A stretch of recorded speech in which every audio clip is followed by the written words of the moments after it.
Mapagpalang umaga po sa ating lahat. Welcome to our daily morning devotional. Purihin ang Panginoon sa kanyang kabutihan. At tayo na ulit ay magsasaliksik ng aklat ng In Heavenly Places. It's March 12, entitled Our Access to the Father.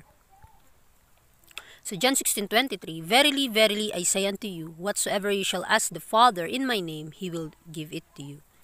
So ito yung pangako ng Panginoong Hesus sa atin, mga kapatid, na kapag anuman ang hinihingi natin sa pamamagitan ni Kristo, ay ibibigay ng Ama sa atin. We are to pray in the name of Christ, our mediator. Our petitions are of value and only as they are offered in His name. He has bridged the gulf that sin has made. So tayo, kapag mananalangin, ay a-address talaga natin sa pangalan ni Jesus, Dahil siya ang ating tagapamagitan, siya ang ating tagapagligtas, at ang lahat ng ating mga panalangin ay magiging katanggap-tanggap sa pamamagitan ng pangalan ni Jesus, dahil si Kristo ang siyang tulay ng golpo dahil sa kasalanan. By His atoning sacrifice, He has bound to Himself and His Father those who believe in Him.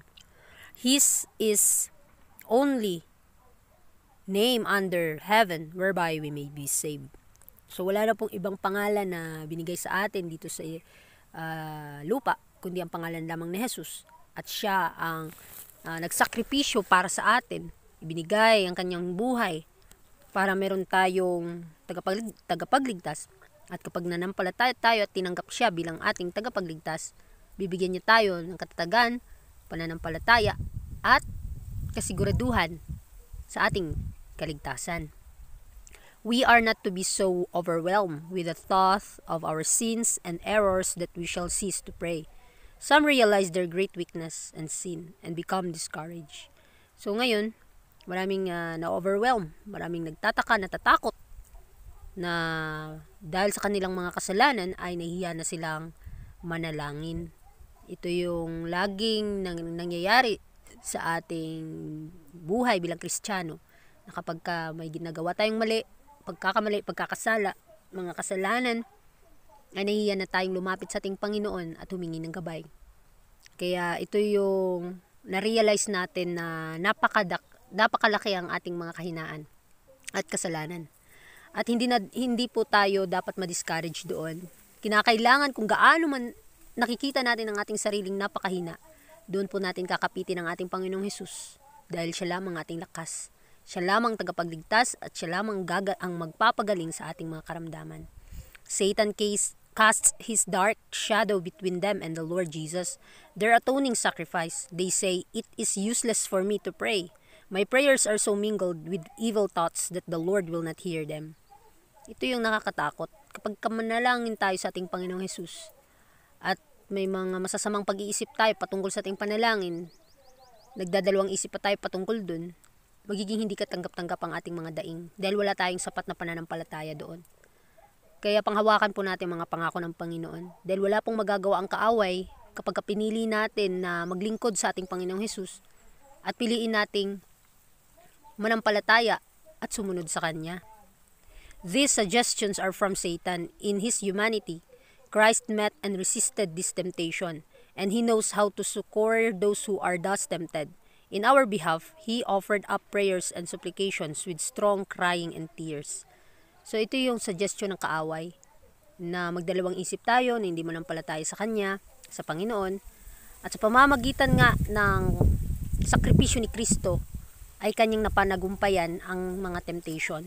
At siya ang nakakaalam kung paano mapanagumpayan ang mga natutukso.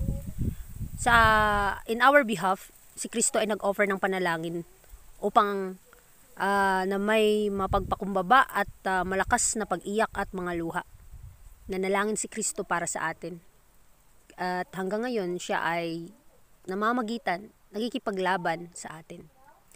Many, not understanding that their doubts come from Satan, become faint-hearted and are defeated in the conflict. Do not, because your thoughts are evil, cease to pray. So maraming hindi nakakaintindi patungkol sa pag-aalinlangan, dahil nga nag-aalinlangan sila sa kanilang mga panalangin, ay ito'y udyok niyang kaaway. Nawala ng pananampalataya, nawalan ng tiwala sa Panginoon. Kaya sinasabi dito na kinakailangan na ihinto natin ito. Ihinto natin yung pagiging negatibo. Kinakailangan na kung ano man yung mga bagay na ating nakita, sa katuparan natin ito, maging tapat po tayo dito. Manalangin po tayo sa ating Panginoon, huwag po tayong mawawala ng pag-asa. Huwag po tayong mag-isip ng mga masasama para makahinto sa panalangin. Kaya nga gusto ng Panginoon na kung ano man ang kahinaan natin ngayon, ang Panginoon ang ating kalakasan. Siya ang magbibigay ng tagumpay sa ating mga hakbang. If we could in our own wisdom and strength pray aright, we could also live aright and would need no atoning sacrifice. But imperfection is upon all humanity. Educate and train the mind that you may in simplicity tell the Lord what you need. So, ang ating kalayaan o ang ating pagkakaintindi, bibigyan niya tayo ng kaalaman at kalakasan sa panalangin kung ano ang tama. At tayo ay mabubuhay at kinakailangan nating isabuhay ang ating mga pinapanalangin. Sa habang meron pang namamagitan sa atin, habang meron pa tayong tagapagligtas na handang tulungan at iligtas tayo.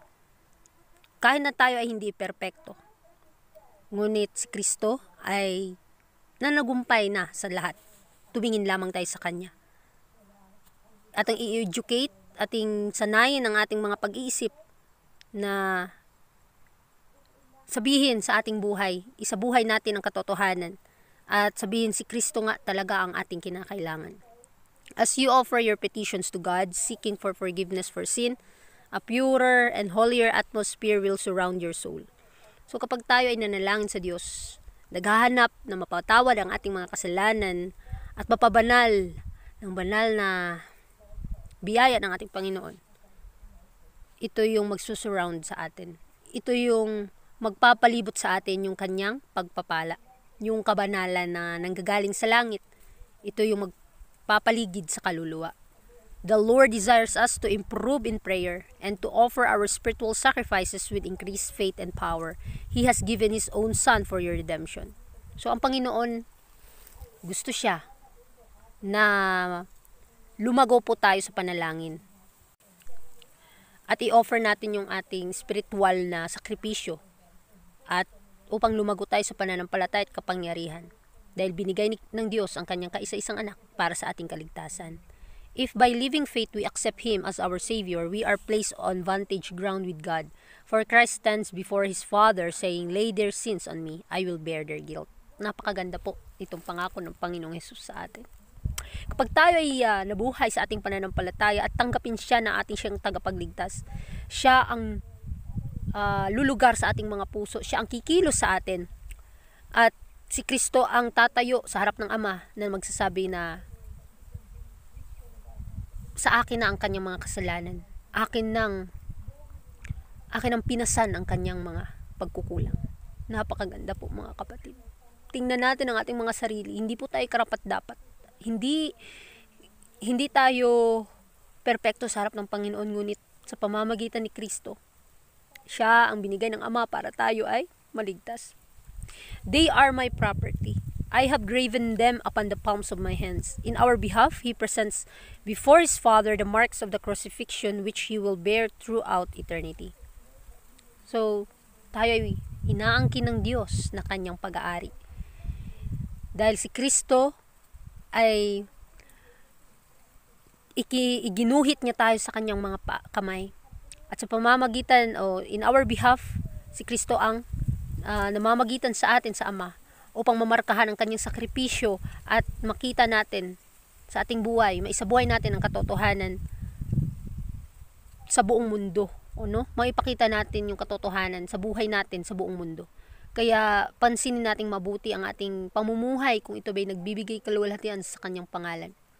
Huwag po nating magpakita po tayo ng tunay nating kulay.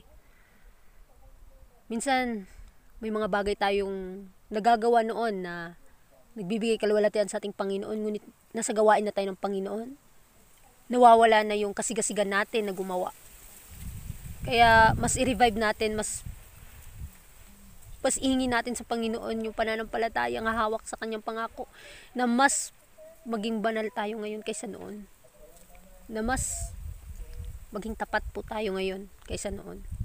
So sa ating pag-aaral sa umagang ito, nagbibigay paalala kung papaano o binibigyan tayo ng Panginoon ng pagkakataon na magbago, na subukan yung lahat ng bagay, kung ito ba'y nagbibigay kaluwalhatian sa kanyang pangalan. At habang tayo ay nandito sa lupa, kinakailangan tayong masanay, kinakailangan din tayong mabuhay na may pananampalataya sa ating Panginoon. Dahil si Kristo nga ang ating pag-asa upang lahat ng ating panalangin ay madinig ng Ama. At anuman ang ating hihingi ay Kanya nga ang ididinig. Tulungan po natin ang isa't isa. Magtulungan po tayo sa Kanyang gawain. Mananagumpay po tayo sa mga huling araw dahil ito'y pangako ng Diyos sa atin. Kaya huwag po tayo mawalan ng pag-asa.